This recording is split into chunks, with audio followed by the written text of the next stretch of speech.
தாய் தந்தை வீட்டை விட்டு சென்றதும் வேங்கியனுக்கு வாழவே பிடிக்கவில்லை. ஜானகியை பார்த்தான். வெறுப்பே வந்தது. என்ன நினைத்தானோ சட்டனை எழுந்து நிற்க ஜானகி வந்தாள். மாமா என்று சொல்ல, வேணாம், அப்படி என்ன கூப்பிடாத, கேட்கவே நாராசமாக இருக்கு என்றான் கோபமாக. என்னை மன்னிச்சிடுங்க மாமா, இப்படியெல்லாம் நடக்கும்னு நான் நினைக்கல. அதான் நடந்துடுச்சே, இனி நடக்க என்ன இருக்கு? கிளம்பு. எங்கே? உன்னை உன் வீட்டில் விட்டுடுறேன். நான் இங்கிருந்து வரமாட்டேன். நானே இங்கே தங்குறதா இல்லை. ஏன்? என் அப்பா அம்மா இல்லாத வீடு. இந்த வீட்டில் என்னால் ஒரு நிமிஷம் கூட இருக்க பிடிக்கல. நான் தோப்பு வீட்டில் தங்கிக்கிறேன். என்னைக்கு என் அப்பா அம்மா இங்கே வர்றாங்களோ அன்னைக்கு இங்கே வர்றேன். அப்போ நானும் உங்களோட தோப்பு வீட்டிலே தங்கிடுறேன். தங்கி என்ன செய்யலாம்னு இருக்க, என் கூட வாழப்போறியா? ஆமாம் என்றான் ஜானு. எப்படி உன்னால் முடியுது?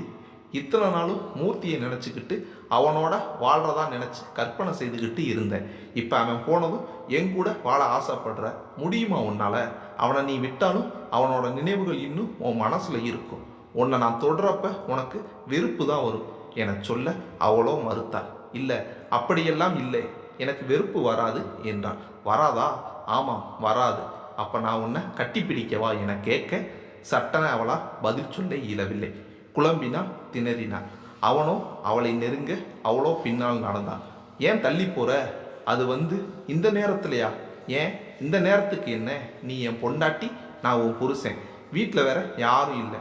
நமக்கு நடுவில் பகலாக இருந்தா என்ன, இரவாக இருந்தா என்ன, எல்லாம் ஒன்று தான் என சொல்லியபடியே அவளின் தோளில் கையை வைத்து தன் புறம் இழுக்க அதற்கே அவள் அவனை தள்ளிவிட்டு விலகி நின்றாள். ஏதோ தன் மீது தீப்பட்டது போல துடித்து போக அதை கண்டு அவன் மென்மையாக சிரித்து, இப்போவாவது புரியுதா உனக்கு? உன்னால் என் கூட வாழ முடியாது, நான் என்னை மாற்றிக்கிறேன் என்றான். வேணாம், உன்னை நீ கட்டாயப்படுத்திக்கிட்டு என் கூட வாழ்ந்தால் அது வாழ்க்கையாக இருக்காது, நரகமாக இருக்கும். போதும், நீ கிளம்பு வா என அழைக்க அவளோ தயங்கினான். பயப்படாத, உன் அப்பா அம்மா உன்னை எதுவும் சொல்ல மாட்டாங்க, என்னை நம்பு என்றான் வேங்கியன்.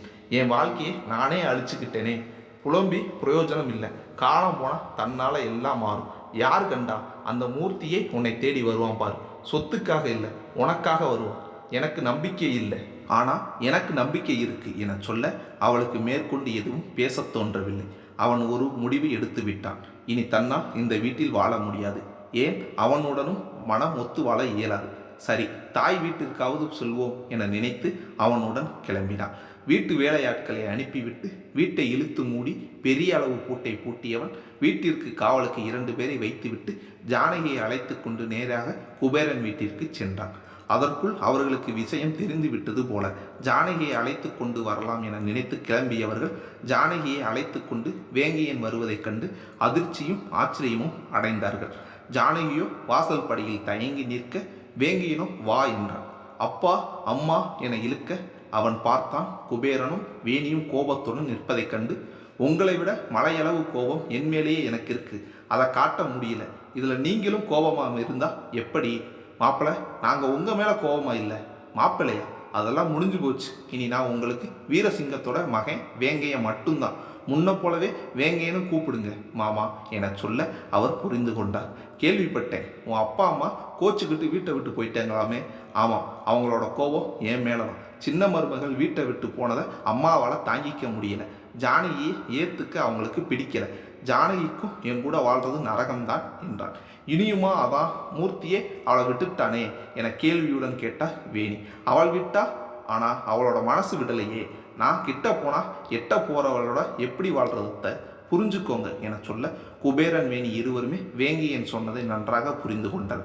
இப்போ நாங்கள் என்ன செய்யணும் சொல்லு, அப்படியே செய்கிறோம். ஒன்றும் இல்லை, உங்கள் பொண்ணை நான் கூட்டிகிட்டு வந்துட்டேன். கல்யாணத்துக்கு முன்னாடி எப்படி இங்கேருந்து வந்தாலோ அதே போல் கசங்காமல் வந்து சேர்ந்துட்டா. இனி இவள் உங்கள் பொறுப்பு. இன்னைக்கு இல்லைனாலும் என்னைக்காவது ஒரு நாள் மூர்த்தி மனசு மாதிரி இவளை தேடி வருவான். அதுவரை அவனை தேடி யாரும் போகாமல் இருக்கிறது ரொம்ப நல்லது. அவனே வந்தாதான் ஜானகியை நல்லபடியாக பார்த்துக்குவான். அப்போ நீங்கள் எங்கே போகிறீங்க? அப்பா அம்மா கிட்டையா? அப்பா அம்மா இல்லாத வீட்டில் எனக்கு இருக்க பிடிக்கல. அதனால் அந்த வீட்டை பூட்டி ஆளுங்களை காவலுக்கு நிற்க வச்சுட்டேன். அப்பா அம்மா கிட்ட போனால் அவங்க என்கிட்ட பேச மாட்டாங்க. அவங்க கோபம் குறையட்டும். அது வரைக்கும் நான் தோப்பு வீட்டில் இருக்கேன். ஒரு நாள் எல்லாம் மாறும், எல்லாரும் மாறுவாங்க, அந்த நம்பிக்கை எனக்கு இருக்குது என சொல்லிவிட்டு கைகூப்பி நன்றி சொல்லிவிட்டு ஜானகியை அழுத்தமான ஒரு பார்வை பார்த்துவிட்டு அத்துடன் அவ்விடம் விட்டுத்தான் சொன்னது போலவே தோப்பு வீட்டிற்கு தஞ்சம் அடைந்தான். இவ்விஷயம் ஊரெங்கும் தீயாய் பரவியது.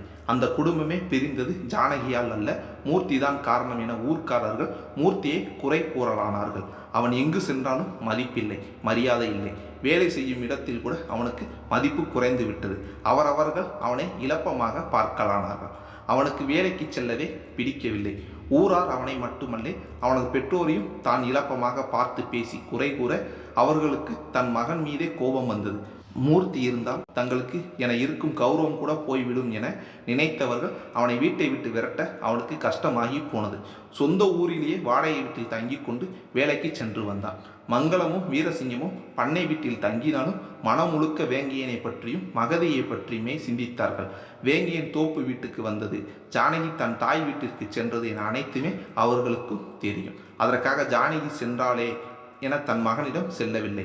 அவன் மனம் மாற வேண்டும், மறுபடியும் சின்ன மருமகள் வர வேண்டும், அதை அவன்தான் செய்ய வேண்டும் என்ற உறுதியில் அவர்களும் காத்திருந்தார்கள். அவர்களின் எண்ண ஓட்டம் நன்கறிந்த வேங்கியனோ மகதியை நினைக்கலானான். மகதியோ தன் ஊருக்கு வந்தும் முகத்தில் கலையின்றி எந்நேரமும் கவலையுடன் இருந்தாள். அவளை அப்படி காண்கையில் மகேந்திரனுக்கு வெறுப்பே வந்தது. சரி, நாட்கள் செல்ல செல்ல மகள் மாறுவாள் என நம்பிக்கையில் இருந்தாள். ஆனால் அப்படி ஒரு மாற்றம் அவளிடம் ஏற்படவில்லை. நாட்கள் சென்றது. 6 மாதங்கள் கழித்து கோர்ட் சம்மன் வேங்கியனுக்கு வந்தது. அவனே ஆச்சரியப்பட்டான். என்ன இது, நாம ஜானியை விட்டு வந்துட்டோமே, பின்ன எதுக்காக சம்மன் வந்திருக்கு என நினைத்து குழம்பினான். மறுநாள் கோர்ட்டுக்கு சென்றான். அங்கு ஜானகியும் மூர்த்தியும் சிரித்து பேசுவதை கண்டு ஆச்சரியப்பட்டான். குபேரனும் வேணியும் கூட மூர்த்தியின் தாய் தந்தையெல்லாம் மகிழ்வாக பேசுவதை கண்டு வியந்தான்.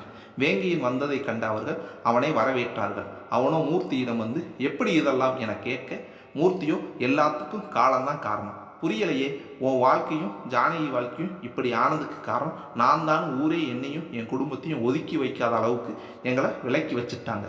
ஊருக்குள்ளே எங்களுக்கு இருந்த மானம் மரியாதை கௌரவம் எல்லாம் போச்சு. இதுக்கெல்லாம் காரணம் ஜானகின்னு நான் தப்பாக நினச்சேன். என்னையே என் அப்பா வீட்டை விட்டு விரட்டின பின்னாடி தனியாக ஒரு வீடு எடுத்து தங்கினேன். வேலைக்கு போய் வந்து தனியாக அந்த வீட்டில் தங்குறது கொடுமையாக இருந்தது.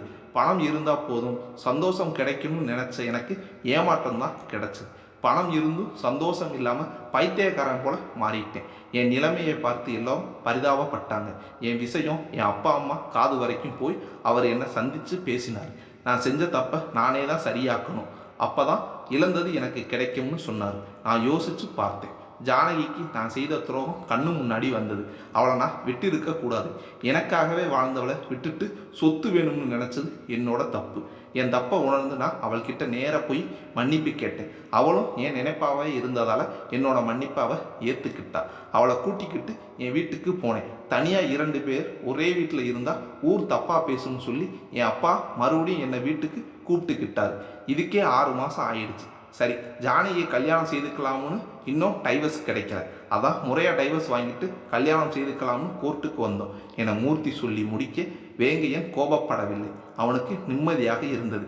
கவலைகள் மறந்து மென்மையாக சிரித்தவன் ஜானகியை பார்த்து உனக்கு சந்தோஷமா என கேட்க, அவளோ உங்கள் வாழ்க்கையை கெடுத்த பாவினா, இப்போ என் வாழ்க்கை நல்லபடி ஆயிடுச்சு, ஆனால் உங்கள் வாழ்க்கை என்னை பற்றி கவலைப்படாத. போன முறை இதே கோர்ட்டில் நின்னப்ப எனக்கு கஷ்டமாக இருந்தது, உன்னை இழக்க மனசு இல்லாமல் வருத்தப்பட்டேன். ஆனால் இப்போ எனக்குள்ளே எந்த ஒரு சின்ன வருத்தமும் இல்லை. நீ இருக்க வேண்டியது வாழ வேண்டியது எல்லாமே மூர்த்தி கூட தான். இப்போ நான் தெளிவாக இருக்கேன். உன்னையும் மூர்த்தியும் சேர்த்து வச்சுட்டு நான் என் அப்பா அம்மா கிட்ட போக போகிறேன் என்றான். நாங்களும் வரலாமா என மூர்த்தி கேட்க, வேணாம், இப்போ வேணாம், வேற இப்போ உங்கள் கல்யாணத்தப்ப நான் அவங்கள கூட்டிகிட்டு வர பார்க்குறேன்.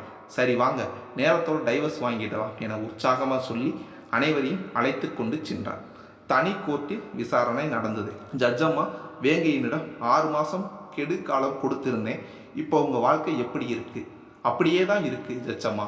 ஏன் உங்களால் உங்கள் மனைவியோட ஒரு நிமிஷம் கூட வாழ முடியலையா? ஆமாம், போன முறை எனக்கு நம்பிக்கை இருந்தது, எப்படியாவது அவள் மனசில் இடம் பிடிப்போம்னு. ஆனால் இப்போ இல்லை. 6 மாதமாக நாங்கள் தனியாக தான் இருக்கோம். அவங்க அப்பா அம்மா வீட்டில் இருந்தால் நான் தனியாக தோப்பு வீட்டில் இருந்தேன். கோர்ட்டு தீர்ப்பை மதிக்காமல் இருந்திருக்கீங்க. மனசு முக்கியம், அதை மதித்தோம். பிரிஞ்சிருந்ததால் நானும் பல விஷயங்களை கற்றுக்கிட்டேன், புரிஞ்சுக்கிட்டேன். எனக்கு என்ன தேவைன்னு தெரிஞ்சுக்கிட்டேன். அதே போல் மூர்த்தியும் ஜானகியை ஏற்றுக்கிட்டு அவள் கூட வாழ முடிவு எடுத்துட்டான். அதுக்கு தடையாக இருக்கிறது நான் தானே, அதனால் நானே கேட்குறேன், எனக்கு டைவர்ஸ் கொடுங்க என்றான் வேங்கையன். போன முறை வாய்ப்பு கேட்டீங்க, இந்த முறை டைவர்ஸ் கேட்குறீங்க, யோசிச்சு தான் முடிவு எடுத்திருக்கீங்களா? ஆமாம் என சொல்ல ஜட்ஜம்மா ஜானகியை பார்த்து, நீ என்னம்மா சொல்கிற? சொல்ல என்ன இருக்குமா? அன்னைக்கு சொன்னது தான், நான் மாறவே இல்லை. எனக்கு மூர்த்தி மாமா தான் வேணும். அவரும் என்னை ஏற்றுக்கிட்டார். வர்ற முகூர்த்தத்தில் எனக்கும் அவருக்கும் கல்யாணம். நீங்கள் சீக்கிரமாக எனக்கு டைவர்ஸ் கொடுத்துட்டீங்கன்னா நான் கல்யாண வேலைகளை பார்ப்பேன் என சொல்ல ஜட்ஜம்மா வேங்கினா, உனக்கு இதில் சம்மதமா? யாரும் உன்னை மிரட்டலையே. இல்லை. வெளியே சொல்ல பயப்படுறியா? சேச்ச, அப்படி எதுவும் இல்லைங்கம்மா. ஜானகியை வேணும்னு சொன்னால் நானே இப்போ வேணாம்னு முடிவு எடுத்துக்கிட்டேன். அதுக்கு காரணம் நான் ஜானகியை புரிஞ்சுக்கிட்டது தான். அவளோட காதலை நான் புரிஞ்சுக்கிட்டேன். அவளோட காதலை மூர்த்தியும் ஏற்றுக்கிட்டா. இப்போ அவங்க ஒன்று சேர்ந்துட்டாங்க. என் கூட ஜானகி வாழ்ந்தா எங்கள் வாழ்க்கையே நரகமாயிடும். அதுவே மூர்த்தியோடு அவள் வாழ்ந்தா அவள் வாழ்க்கை சொர்க்கமாயிடும் என்றான் வேங்கையன். எல்லாம் சரி, ஜானகி வாழ்க்கை மூர்த்தியோடன்னு ஆயிடுச்சு. அப்போ உங்கள் வாழ்க்கை என்னாகிறது? உங்களை பற்றி யோசிச்சிட்டிங்களா? யோசிச்சுட்டேன். உங்களுக்கும் யாராவது இருக்காங்களா? இருக்காங்க. யாரு? சின்ன மருமகள் என சொல்ல ஜானகி வாய்ப்பிழந்தாள். மூர்த்திக்கு கோபம் வரவில்லை, மென்மையாக சிரித்தான். குபேரனுக்கும் வேணிக்கும் குதூகலம் தாழவில்லை. வேங்கையனை பிடித்து கொண்டார்கள். நிஜமாவா சொல்ற? சின்ன மருமகள் வரப்போறாளா என கேட்க, அவள் எங்கே வருவா? நான் போய் கூட்டிட்டு வரணும் போல இருக்கு. எது எப்படியோ நல்லது நடந்தா சரி என சொன்ன வேணி சட்டன ஜட்ஜினும், அம்மா நேரம் போகுது, சீக்கிரமாக எங்கள் பொண்ணுக்கு டைவர்ஸ் கொடுங்க, அவளை மூர்த்தி கையில் ஒப்படைச்சிட்டு வேங்கையனுக்காக நாங்கள் சின்ன மருமகள் வீட்டுக்கு போய் வரணும், நேரம் இல்லை, சட்டுப்புட்டுன்னு முடிச்சு வைங்கம்மா என சொல்ல ஜட்ஜுக்கு சிரிப்பே வந்தது. போன முறை நீங்கள் எல்லாரும் வருத்தமாக இருந்தீங்க, ஆனால் இப்போ எல்லாரும் சந்தோஷமாக இருக்கீங்க. ஆமாம், அந்த சின்ன மருமகள் யார்? அவளால் தான் நீங்கள் எல்லாருமே மாறினீங்களா என கேட்க அனைவருமே ஆமாம் என்பது போல் தலையாட்ட, அதற்கு மேல் தாமதிக்காமல் வேங்கையனுக்கும் ஜானகிக்கும் விவாகரத்து வழங்கினார். அதை கண்டு அனைவருமே மகிழ்ந்து குதூகலமானார்கள். மூர்த்தி ஜானகியின் கையை பற்றி கொள்ள, அவளோ இந்த கையை என்றைக்குமே நீங்கள் விடக்கூடாது மாமா என சொல்ல, அவனும் என் உசுரே போனாதான் அது நடக்கும் ஜானகி என சொல்ல, ஜானகியோ வேங்கையனை பார்த்து, 6 மாதம் ஆச்சே, இனியுமா மகதி உங்களை நினச்சிக்கிட்டு இருப்பா? உன் காதல் உண்மையானது தான், ஆனால் உன் காதலை விட அவளோட காதல் புனிதமானது. அது தெரிஞ்சுக்க எனக்கு 6 மாதம் பிடிச்சது. இப்போவும் நான் தாமதிக்க போகிறதில்ல. டைவர்ஸ் கிடச்சிடுச்சு. இந்த விஷயத்த அப்பா அம்மா கிட்ட சொல்லி அவங்கள கூட்டிக்கிட்டு நான் போய் பொண்ணு கேட்க போகிறேன் என்றான் வேங்கையன். ஆனால் மகதி இப்போ என்ன நிலைமையில் இருக்காள்னு தெரியலையே. நான் வேணா அவள்கிட்ட பேசி பார்க்கவா? வேணாம், உன் வாழ்க்கையை நீ பாரு, இது என்னோட வாழ்க்கை, நானே பார்த்துக்கிறேன். இருந்தாலும் வேணாம் என தீர்த்து சொல்லிவிட மூர்த்தியும் ஜானகியிடம், ஜானகி விடு, அது அவரோட வாழ்க்கை, மகதியை அவரே பார்த்துக்குவார். இருந்தாலும் எனக்கு ஒரு மாதிரி குற்ற உணர்ச்சியாக இருக்குது. நான் மட்டும் அன்னைக்கே போயிருந்தா மகதி இப்போ கூட சின்ன மருமகளாக இருந்திருப்பா. என்னாலேயே அவள் வீட்டை விட்டு போனான். இப்போ அவள் எப்படி இருக்காளோ என்னவோ, அதை நினச்சி கவலைப்படாத. நடந்தது நடந்து போச்சு. நீ வா, நாம் கல்யாண வேலைகளை பார்க்கலாம். நம்ம கல்யாணத்துக்கு கண்டிப்பாக மகதி வருவாள். அவசியம் அவளை கூப்பிடணும் என சொல்ல வேங்கையனும், அதுக்கு முன்னாடி எனக்கு அவளுக்கும் கல்யாணம் ஆகிடும், எங்கள் கல்யாணத்துக்கு அவசியம் நீங்கள் வரணும் என சொல்ல, அதை கேட்டு அவர்கள் கலகலவென சிரித்தார்கள். கோர்ட்டு விஷயம் வீரசிங்கம் காது வரை எட்டிவிட்டது. அந்த விஷயத்தை தன் மனைவியிடம் சொல்லி மகிழ்ந்தார். எப்படியோ அவன் வாழ்க்கையில் இனிமேலாவது நல்லது நடந்தால் சரி என சொல்ல, அதற்கு மங்களமும், சின்ன மருமகளே இல்லை, இனி அவன் வாழ்க்கையில் நல்லது நடந்தால் என்ன, நடக்காமல் போனால் என்ன என்றார். 6 மாதம் ஆச்சு, இன்னுமா உனக்கு உன் மகன் மேலே இருந்த கோபம் போகலை? போகலைங்க, போகவும் போகாது. போதுமா? அவனே உன்னை தேடி வருவான் பாரு. ஆமாம், இத்தனை நாளும் வரல, இனிமேலே வரப்போகிறான் என சொல்லி முடிக்க, அம்மா என அழைத்தபடியே வந்தான் வேங்கையன். அத்தனை நாட்கள் மகனின் குரல் கேளாமல் இருந்த தாய்க்கு இப்போது மகிழ்ச்சி பொங்கியது. வீரசிங்கமோ வேங்கையனை பார்த்தான். அவனோ வாசலுக்கு அந்த பக்கமே நின்றிருந்தான். என்னடா வாசலுக்கு காவல் நிற்கிற போல, நில்லு நில்லு என சொல்ல அவனும் சட்டன உள்ளே நுழைந்தான். நான் என்ன காவல்காரனா? காவல் காக்க? நான் அம்மாவை பார்க்க வந்தேன். ஆக என்ன பார்க்க வரல, உங்களைத்தான் தினமும் நிலத்தில் பார்க்கிறேனே. அம்மா தான் வீட்டுக்குள்ளேயே இருக்கு. ஏதாவது ஒரு சமயத்தில் அது வெளியே வரும், பார்க்கலாம்னு இந்த வீட்டை சுற்றியே அலைஞ்சேன், பார்க்க முடியல. இப்போ மட்டும் எப்படி வீட்டுக்குள்ளே வந்த? என்னை பிடிச்ச எல்லா பிரச்சனையும் முடிச்சுட்டு வந்திருக்கேன். உங்களுக்கு இந்நேரம் விஷயம் வந்திருக்கணுமே. எனக்கு டைவர்ஸ் கிடச்சிடுச்சுப்பா என்றான் மகிழ்வுடன். அதை கேட்டு அவரும் சிரித்தபடியே, எல்லாம் தெரியும், டைவர்ஸ் ஆனதுக்கு ரொம்ப சந்தோஷப்படுற போல, சரிவிடு, இப்போவாச்சும் எங்ககிட்ட வரணும்னு தோணுச்சே, ஏன் முன்னாடி வர்றதுக்கு என்ன கேடு என்றான். முன்னாடியே வந்திருப்பேன், அப்போ நான் ரொம்ப குழம்பி போயிருந்தேன், என்னால் ஒரு சரியான முடிவு எடுக்க முடியல. இப்போ என்னாச்சு? ஒரு முடிவோடு உங்களை தேடி வந்திருக்கேன். என்னது? எங்களை வீட்டுக்கு கூட்டி போகிறதா உன் முடிவு? இல்லை, உங்களை கூட்டிக்கிட்டு சின்ன மருமகள் வீட்டுக்கு போய் பொண்ணு கேட்டு கல்யாணம் செய்துக்கலாம்னு முடிவோடு வந்திருக்கீங்க என சொன்னது. எங்கிருந்தோ பறந்து வந்தார் மங்களம். தன் மகனை ஆறத் தழுவி கொண்டவர் அவன் முகத்தையும் உருவத்தையும் கண்டு கவலை கொண்டார். என்னடா இப்படி இழைச்சு போயிட்ட, உன் கையால் சாப்பிட்டு எத்தனை நாளாச்சு, பசிக்குதுமா என சொல்லவும் கண்கள் கலங்கி போனார் மங்களம். சட்டென அங்கு இங்கு என ஓடினார். வீரசிங்கம் புரிந்து கொண்டார். சிறிது நேரத்தில் வீரசிங்கம் பக்கத்தில் வேங்கையன் அமர்ந்திருக்க இருவருக்கும் சேர்ந்து உணவு பரிமாறினார் மங்களம். ரசித்து ருசித்து சாப்பிட்டான் வேங்கையன். வேங்கை, உப்பு காரமெல்லாம் சரியா இருக்காப்பா என மங்களம் கேட்க, அதற்கு அவனோ, இத்தனை நாளும் சரியான சாப்பாடு இல்லாமல் நாக்கு செத்து போயிருந்தது, இப்போதான் அதுக்கு உசுறு வந்திருக்கு, அப்படியே என் மனசுக்கும் உசுறு தரணுமா, அது ஒன்னால தான் முடியும். என்னாலயா? என்ன சொல்கிற? சின்ன மருமகள் மனசை மாற்ற ஒன்னால தான் முடியும், அதை நான் பார்த்துக்கிறேன். முதல்ல நீ சாப்பிடு. எப்போ திருச்சி போகிறோம்? இருடா, இன்னைக்கு தான் உனக்கு டைவர்ஸ் கிடச்சிருக்கு. முதல்ல குலதெய்வ கோயிலுக்கு போய் படையல் போட்டு சாமி கும்பிட்டு அப்புறம் ஒரு நல்ல நாளாக பார்த்து கிளம்பலாம் என்றான் மங்களம். அவள் அங்கே எப்படி இருக்காள்னு தெரியலையம்மா, கவலையாக இருக்கு. அவளை நினச்சி இந்த 6 மாதத்தை நான் ஓட்டிட்டேன், இனியும் என்னால் ஓட்ட முடியாது. அவள் எனக்கு வேணுமா? உன் வாயில் இப்படி ஒரு வார்த்தை வரணும் தான் நானும் இத்தனை நாள் உன்னை விட்டு பிடிச்சிருந்தேன். விடு, எப்போ உன் மனசில் சின்ன மருமகளை இடம் பிடிச்சிட்டாலும் இனி அவளை நம்ம வீட்டுக்கு முறையாக கூட்டிகிட்டு வர்றது என் பொறுப்பு. சாப்பிடு சாப்பிடு என சாதம் அள்ளி அள்ளி வைக்க அவனோ திருப்தியுடன் சாப்பிடலாம். மங்களம் சொன்னது போலவே அடுத்த நாளே குலதெய்வ கோயிலுக்கு சென்று கெடா வெட்டி கறி விருந்து செய்து சாமி கும்பிட்டு முடித்து கையோடு கையாக திருச்சிக்கு பயணப்பட்டார்கள்.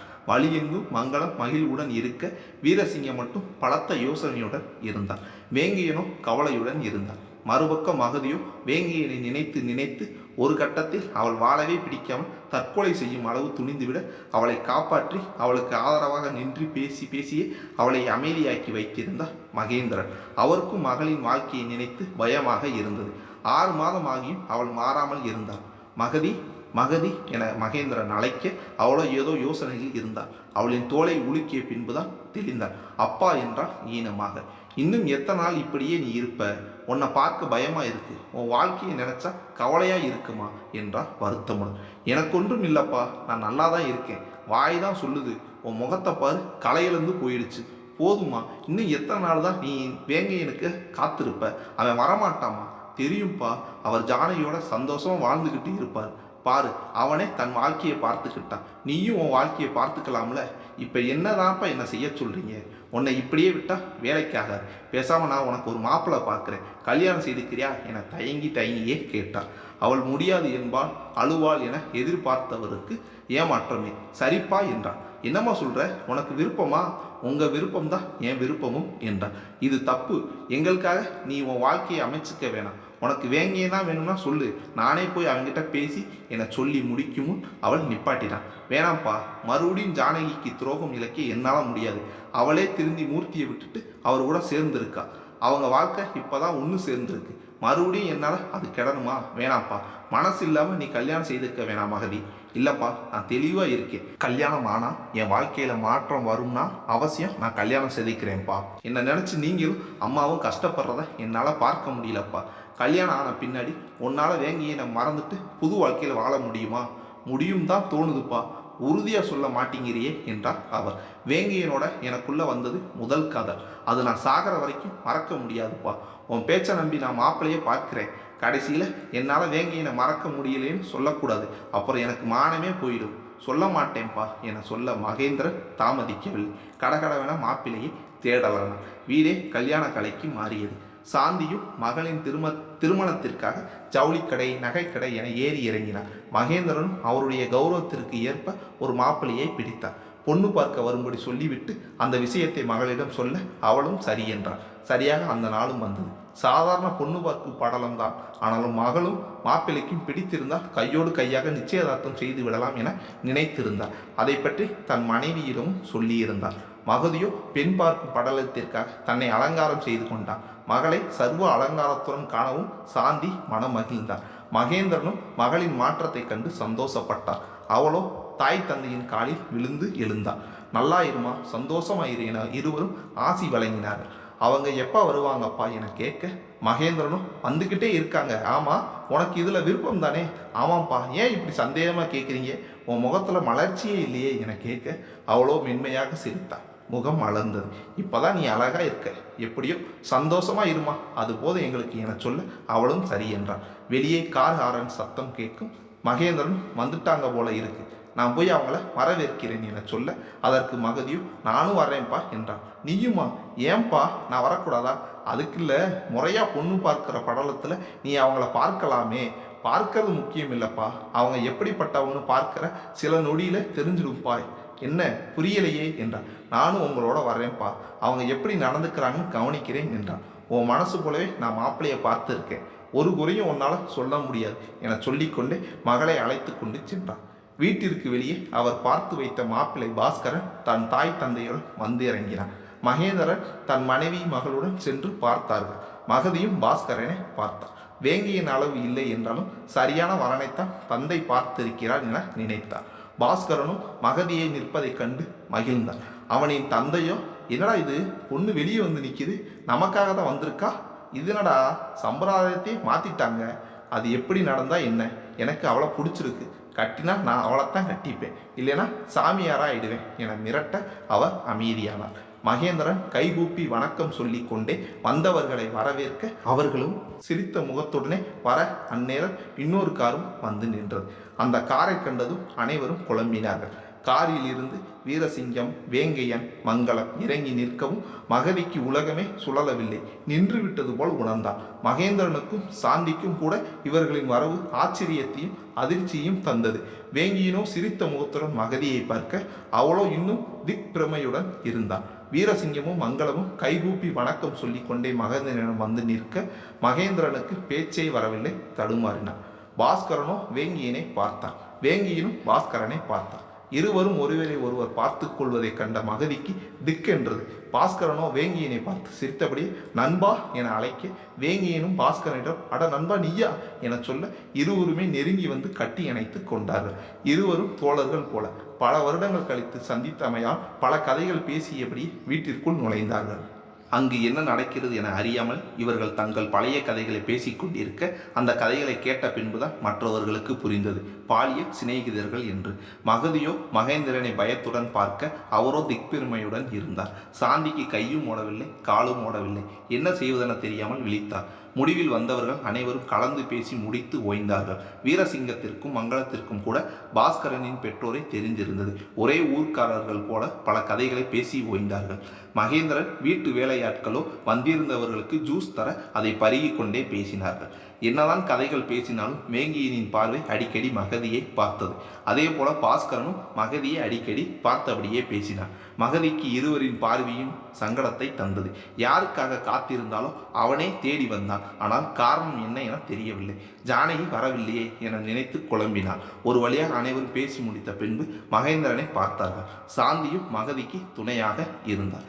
இவன் என் பாலிய நண்பன், பல வருஷம் கழித்து பார்த்ததால பேச ஆரம்பிச்சுட்டோம், தப்பா நினைக்காதீங்க, சாரி என்றான் பாஸ்கரன். மகேந்திரன் தலையை சரி சரியென ஆட்டி வைத்தார். வேங்கியனோ மகதியை ஒரு முறை பார்த்துவிட்டு எல்லாரும் எப்படி இருக்கீங்க, நல்லா இருக்கீங்களா, உங்கள் எல்லாரையும் பார்க்கத்தான் நாங்கள் வந்திருக்கோம் என சிரிப்புடன் சொல்ல மகதிக்கு பேச்சே வரவில்லை. மங்களம் கூட பொண்ணு பார்க்க வருகிறோம் என்ற எண்ணத்தில் வரிசை தட்டுக்களோடு வந்திருந்தார். பாஸ்கரனும் வரிசை தட்டுக்களை கொண்டு வந்திருந்தார். இரு வரிசை தட்டுக்களை கண்டதும் மகதி யூகித்து கொண்டார். அவளை விட சார்பாக இருந்தார் மகேந்திரன். சாந்தியோ இங்கு என்னதான் நடக்குது என வாய்விட்டே கேட்டு வைக்க வேங்கியன் வெக்கப்பட்டு தலை தாழ்த்தினார். அந்த வெக்கத்தை கண்டு மகதி வாய் பிளக்க பாஸ்கரனோ ஓ நல்ல நேரம் போகுதுல, மறந்தே போயிட்டேன், அப்புறம் பொண்ணை பார்த்துட்டோம், எனக்கு பிடிச்சு போச்சு, சின்னதாக ஒப்பு தாம்பூலம் செய்துக்கலாமா என கேட்க அதை கேட்டு வேங்கியின் அதிர்ச்சியில் வாய் பிளந்தார். மங்களத்திற்கு திக்கென்றது. வீரசிங்கம் ஓரளவு புரிந்து கொண்டு மகேந்திரனை பார்க்க அவரோ தர்ம சங்கடத்தில் மாட்டுக்கொண்டு தவித்தபடி இருந்தார். அதை அவர் புரிந்து கொண்டு மங்களத்தை பார்த்து கண்களால் பேசி அடைக்கிறார். அதில் மங்களம் கண்கள் கலங்க வீரசிங்கம் தன் மனைவிக்கு ஆதரவு தந்தார். வேங்கியனுக்கு முதல் முறை அவனுக்கு வந்த வெக்கம் சட்டென மறைந்து கண்கள் கலங்கிவிட்டான். கலங்கிய கண்களுடன் மகதியை பார்த்து உண்மையா என்பது போல கேட்டு வைக்க மகதிக்கும் கண்கள் கலங்கி ஆம் என்பது போல் தலையாட்டி வைக்க அதற்கு மேல் அவனால் துக்கத்தை தாங்க இயலவில்லை. சட்டென எழுந்து கொள்ள பாஸ்கரன் தடுத்தான். நண்பா என்னடா இரு, எனக்கு ஒரு நல்லது நடக்கிறப்ப நீ கூட இல்லைன்னா எப்படி, அது ஒரு முக்கியமான ஃபோன் கால், ஊரில் என் சொந்தக்காரங்க கல்யாண ஏற்பாடை பற்றி பேசணும், அதுதான் என்றான். கல்யாணமா, யாருக்குடா, மூர்த்திக்கும் ஜானகிக்கும் கல்யாணம் என சொன்னதும் மகதிக்கு தலையே சுழன்றது. நிற்க முடியாமல் தன் தாயை பிடித்து கொண்டார். மகேந்திரனுக்கு நெஞ்சு வலி வர அவர் மெதுவாக தன் நெஞ்சை பிடித்து கொள்ள வீரசிங்கம் சட்டென மகேந்திரன் பக்கம் அமர்ந்து அவரை தன் கையால் ஆதரவாக பிடித்து கொண்டார். மூர்த்தி ஜானகியா, யார் அவங்க என பாஸ்கரன் கேட்க, மூர்த்தியே யாருடைய மகன் என்பதும் ஜானகி யாருடைய மகள் என்பதும் அவர்களது சொந்த பந்தம் உறவு என அனைத்தையும் சொல்லிய பின் பாஸ்கரனுக்கு முகம் மலர்ந்தது. ஓ, அவங்களா? ஞாபகம் வந்துருச்சு நண்பா. சின்ன வயசுல அவங்கள பார்த்தது. அப்பவே 2 பேரும் ஒத்துமையா இருப்பாங்க, ஒன்னாவே இருப்பாங்க. இப்போ அவங்களுக்கு கல்யாணமா? சந்தோஷம் சந்தோஷம். அவங்களுக்கு என்ன தெரியுமா தெரியாதான்னு கூட தெரியலையே. எல்லாம் உன்னை பார்த்தா அவங்களுக்கு தெரிஞ்சுப்பாங்க. சரி, நீங்கள் வந்த வேலையை பாருங்க, நான் போயிட்டு வரேன் என சொல்லி தன் தாய் தந்தையை கண்களால் அழைத்தான். வீரசிங்கம் கூட மகனின் எண்ணத்தை புரிந்து கொண்டு எழுந்து கொண்டார். ஆனால் மங்களம் மட்டும் குழந்தை போல அடமாக அமர்ந்து கொண்டு முடியாது என தலையை ஆட்டி வைக்க வேங்கையன் சட்டென தன் தாயை பிடித்து இழுத்தான். அவரோ வராமல் அடம் பிடிக்க வீரசிங்கம் உதவி செய்ய, பாஸ்கரனோ, நண்பா எதுக்காக அம்மாவை இழுக்கிற, அவங்க இங்கே இருக்கட்டும், நீ போய் போன் பேசிட்டு வாடா என சொல்ல, அவனோ தயங்கி, அதுக்குள்ள அங்கே கல்யாண விஷயம் ஏதாவது சந்தேகம் கட்ட என்னால் பதில் சொல்ல முடியாது, அதுக்கு அப்பா அம்மா தேவைப்படுவாங்க, அதான் அவங்கள கூப்பிடுறேன். ஓ அப்படியா என சொல்லிவன் ஏதோ ஒன்று தோன்றி, ஆமாம் கேட்க மறந்துட்டேன், நான் இங்கே வந்தது மகதியை பொண்ணு பார்க்க. ஆமாம், நீயும் அப்பா அம்மாவும் எதுக்காக இங்கே வந்தீங்க, என்ன விஷயம் என கேட்க வேங்கையன் பதட்டமான். வீரசிங்கம் உடனே, எப்படி நீயும் வேங்கையும் நண்பர்களோ அதே போல மகேந்திரன் என் நண்பன். இந்த வீட்டில் மங்களகரமான ஒரு விசேஷம் நடக்கிறப்ப நாங்கள் எல்லாம் எப்படி சொல்லுப்பா, பொண்ணு வீட்டு சார்பாக 4 பேர் இருக்கணும்ல, அதானே முறை என்று சொல்ல, பாஸ்கரன் ஆமாம் அவசியம் இருக்கணும். ஆமாம், நீங்கள் எப்படி நண்பர்கள் ஆனீங்க, எங்களை போல பாலிய நண்பர்களா? இல்லைப்பா, இல்லை, நாங்கள் 6 மாதம் முன்னாடி தான் சந்தித்தோம், அப்போவே நண்பர்கள் ஆகிட்டோம். அவர் பொண்ணு எனக்கும் பொண்ணு போல தானே, அவளுக்கு ஒரு நல்லது நடக்கிறப்ப நாங்கள் துணையாக இருக்க வந்தோம், அவ்வளோதான், மற்றபடி எதுவும் இல்லை என அழுத்தமாக தன் மனைவியை பார்த்து சொல்ல, மங்களமோ கண்கள் கலங்க, அதை எங்கே யாராவது கண்டுகொள்வார்களோ என நினைத்து அச்சத்தில் வேங்கியே தன் தாயை பிடித்து இழுத்தார். அம்மா பேசாமல் வந்துடு, கிளம்பு, ஊருக்கு போகலாம் என்றான் மெதுவாக. அவரோ நான் வரமாட்டேன் என்றார் பிடிவாதமாக. அம்மா போதும், அவளுக்கு ஒரு நல்லது நடக்கிறப்ப நாம் இருந்தால் தப்பாயிடும், வந்து சேருமா என மெதுவாக பேசி தன் தாயை அழைத்து கொண்டு கடைசியாக மகதியை பார்ப்பது போல ஒரு காதல் பார்வையை வீசிவிட்டு வீட்டை விட்டு வெளியேறி சென்றார். கூடவே வீரசிங்கம் வெளியேறும் சமயம் நடந்ததை கண்டபடி இருந்த மகதிக்கு அதிர்ச்சியில் மயக்கம் வந்து விழுந்தார். வீரசிங்கம் உடனே மகதியை தாங்கி கொண்டு, சின்ன மருமகளே என்னம்மா என்னாச்சுமா என சொல்லி அவளை உழுக்க, அவளிடம் மூச்சு பேச்சு இல்லாமல் போனது. அதை கண்டு அனைவருமே அச்சத்தில் அலற, அந்த அலறலை கேட்டு வெளியே சென்ற வேங்கையை மங்களம் கூட உள்ளே வந்து பார்த்து அதிர்ந்தார்கள். மயக்கத்தில் இருந்தவளுக்கு பாஸ்கரனை வைத்தியம் பார்த்தான். ஆம், பாஸ்கரன் ஒரு MBBS படித்த மருத்துவர். தக்க சமயத்தில் அவளுக்கு வைத்தியம் செய்தது. கண் விழித்து பார்த்தால் மகதி. மகேந்திரன் சாந்தி இருவரும் கவலையாக இருந்தார்கள். பாஸ்கரின் பெற்றோர்களோ குழப்பமாக இருந்தார்கள். மகதியோ இருப்பவர்களை பற்றி கண்டுகொள்ளாமல் மற்றவர்களை தேடினாள். கண்களால் சுழல விட்டாள். அவள் தேடியவர்கள் இல்லை. அதனால் எழுந்து அமர்ந்து பார்த்தாள். அப்போதும் அவர்கள் இல்லை. அதில் அவளுக்கு ஆயாசமே பிறந்தது. சோர்வாக இருந்தவளை கண்ட பாஸ்கரனோ, மகதி ரொம்ப வீக்காக இருக்கீங்க, சரியான சாப்பாடு இல்லையா என சாந்தியை பார்த்து கேட்க, அவருக்கு என்ன சொல்வதுனே தெரியவில்லை. மகேந்திரனும் அதெல்லாம் இல்லை, கல்யாணங்கிறதுனால கொஞ்சம் டயட்டில் இருந்தான் என சொல்ல, பாஸ்கரன் கலகலவென சிரித்தான். டயட்டா? எதுக்கு? மகதி சிற்பம் போல இருக்காளே, இதுக்கு மேல் டயட்டில் இருக்க வேண்டிய அவசியம் இல்லை. ஒரு டாக்டரா இல்லை, அவளுக்கு வரப்போகிற ஹஸ்பண்டாக சொல்கிறேன், மகதிக்கு டயட்டிங் அவசியம் இல்லை. அவள் எப்படி இருக்காளோ அப்படியே அவளை ஏற்றுக்கிறேன் என சொல்ல, மகேந்திரனுக்கு சிரிப்பதா வெறுப்பதா என்று தெரியவில்லை. நல்ல நாளில் இப்படி அவசகுணமாக நடந்துடுச்சு, அதனால் அடுத்த முறை வேணால் நீங்கள் வாங்கலே என சாந்தி சொல்ல, பாஸ்கரனும் இதில் அவசகுணத்துக்கு என்ன இருக்குது, எனக்கு அந்த ஃபார்மாலிட்டிஸ் மேலே நம்பிக்கை இல்லை, எனக்கு மகதியை பிடிச்சிருக்கு, அவளுக்கு என்ன பிடிச்சிருக்கா கேட்டு சொல்லுங்க, அவங்களுக்கும் பிடிச்சிருக்குன்னு சொல்லிட்டா அடுத்த கல்யாண ஏற்பாடுகளை செய்ய ஆரம்பிக்கலாம், கல்யாணம் ஆனதும் லண்டனுக்கு அவங்கள கூட்டிட்டு போயிடுறேன் என சொல்ல, மகதிக்கு திக்கென்றது. லண்டனா என சாந்தி அலற, ஆமாம், நான் அங்கே இருக்கிற ஹாஸ்பிட்டலில் தான் வேலை செய்கிறேன், கல்யாணம் ஆனதும் மகதியை கூட்டிகிட்டு போயிடுவேன், ஏற்கனவே நான் சொல்லிட்டேனே என மகேந்திரனை பார்த்து சொல்ல, மகேந்திரனும் வசமாக மாட்டிக்கொண்டான். சரி இதை பற்றி அப்புறம் பேசலாம், பாவம் மகதி சோர்வாக இருக்கா, எதுவாக இருந்தாலும் பேசிட்டு ஃபோனில் தகவல் சொல்கிறோம், இப்போ நீங்கள் கிளம்புங்க என சாந்தி சொல்ல, அதற்கு பாஸ்கரனும் அவனது பெற்றோர்களும் ஒப்புக்கொண்டு கிளம்பி சென்றார்கள். அவர்கள் சென்றதும் மகதி தன் தந்தையிடம், என்னப்பா இதெல்லாம், அவர் என்னடானா லண்டன்னு சொல்கிறாரு, ஆமாம்மா, நீ இங்கே இருக்க வேணாம். கல்யாணம் ஆனதும் புது வாழ்க்கை ஆரம்பிக்கிறப்ப புது இடத்துல ஆரம்பித்தா நல்ல மனமாற்றம் ஏற்படும். உனக்கும் உன் வாழ்க்கை அழகாக மாறிடும். நீயும் யாரை பற்றின எண்ணமும் இல்லாமல் உன் புருஷன் கூட சந்தோஷமாக வாழலாம்னு நினச்சி தான் இந்த வரனை தேடி பிடிச்சேன் என சொல்ல சாந்தி ஒப்புக்கொள்ளவில்லை. முடியாதுங்க, இதுக்கு நான் சம்மதிக்க மாட்டேன். ஒரே பொண்ணு, அவளை கடல் தாண்டி கல்யாணம் செய்து வச்சு அனுப்பிட்டா அப்புறம் அவளை எப்படி நான் பார்க்கறது? வீடியோ காலில் பாரு. என்ன விளையாடுறீங்களா? இதுக்கு நான் சம்மதிக்க மாட்டேன். அடிக்கடி அவளை போய் பார்க்குற மாதிரி ஒரு இடமா பாருங்க என்றான். வேணும்னா வேங்கையனை பார்க்கட்டுமா என சட்டன மகேந்திரன் சொல்ல சாந்தி முகம் மலர்ந்தாள். ஆனால் மகதியோ நொந்து போனாள். அப்பா, அவர் வேணாம்ப்பா, நான் லண்டனுக்கே போகிறேன். என்னம்மா இப்படி பேசுகிற? வேங்கையன் சொன்னது கேட்டுச்சுல, அந்த ஜானகியும் மூர்த்தியும் சேர்ந்துட்டாங்க. அவங்களுக்கு கல்யாணம் ஆக போகுது. பார்த்தேல, உன்னை பொண்ணு கேட்க அவங்களும் வந்திருந்தாங்க. வேணாம்ப்பா, முடிஞ்சது முடிஞ்சதாகவே இருக்கட்டும். நானே என் மனசை கட்டுப்படுத்தி வச்சிருக்கேன். மறுபடியும் என் மனசை கஷ்டப்படுத்தாதீங்க. நடக்கிறது நடக்கட்டும் என்றால் மகதி.